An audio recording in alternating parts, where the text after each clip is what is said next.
Hi everyone, my name is Manpreet and I'm your teacher today. Today we will be discussing about a story of the princess who wear the paper bag. This story is written by the Robert Munch and the art is done by Michael Marchenko. Before proceeding to the story, I have a question. Do you guys know any prince or princess? No? Okay. In this story, there are three main characters. So the first one is the princess Elizabeth, second is the prince Ronald, and the third one is Dragon. So the princess is beautiful, and the Ronald is the prince is handsome, and the dragon is the fierce. So let's begin the story. In this story, a beautiful princess named Elizabeth was going to marry a handsome prince named Ronald. Are you guys seeing this beautiful princess who wear a lot of expensive clothes? She obviously spent a lot of money on it, right? Okay, but one day a dragon came and burned up her castle and burned up all her clothes with his fiery breath and carried off Prince Ronald. Do you guys seeing this picture? And in this picture, like, he just burned all the clothes of the princess and could catch the prince.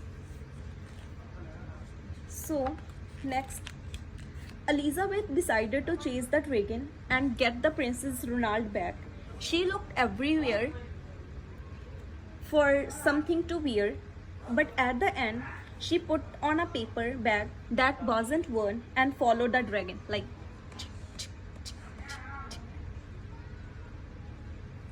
to his cave.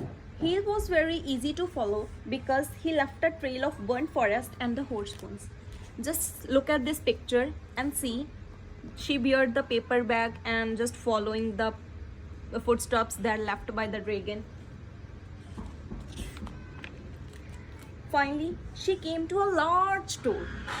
In this door, when she knocked the door, like, and suddenly the dragon came out. Then what she see?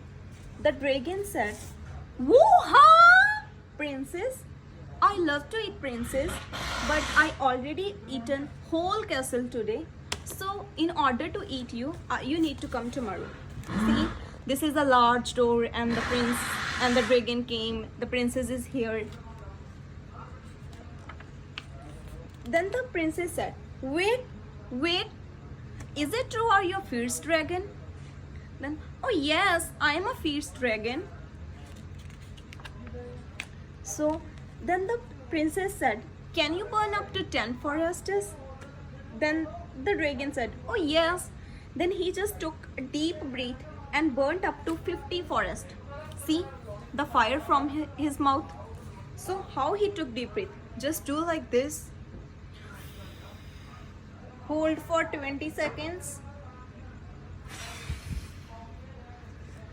Wanna try one more time? Do like this.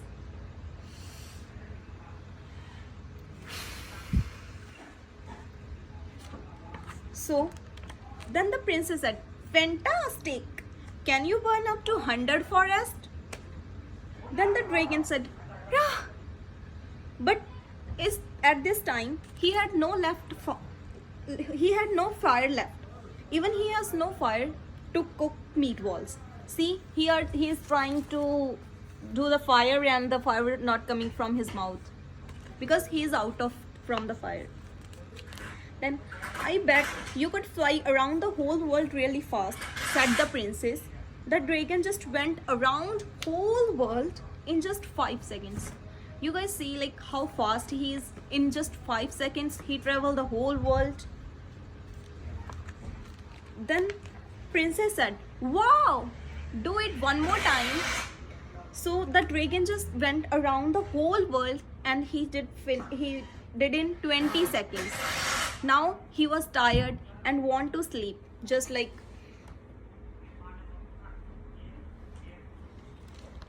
So see, he is now tired and want to sleep. So when he sleep, the Elizabeth shouted, "Hey dragon! Hey dragon!" But he didn't wake up. See, he just slept and she's trying to call dragon and he is not responding. So she moved over the dragon and opened up the door.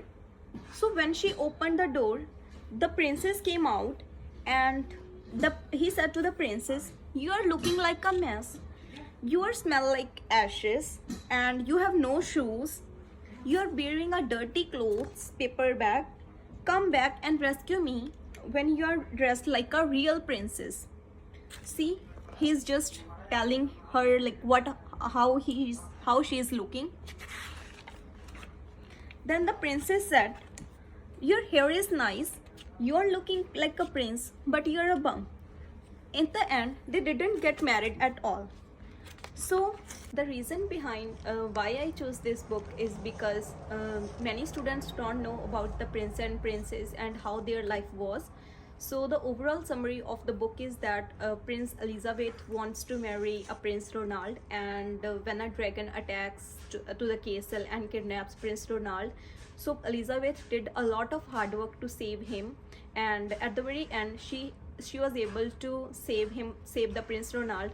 And in this story, it doesn't mean that the gender need not to define who you are and what you are doing to capable of. And at the very end, they didn't get married at all. So this is the story. I hope you guys like it, and I will meet you tomorrow with a new story. Until then, bye. Have a good night.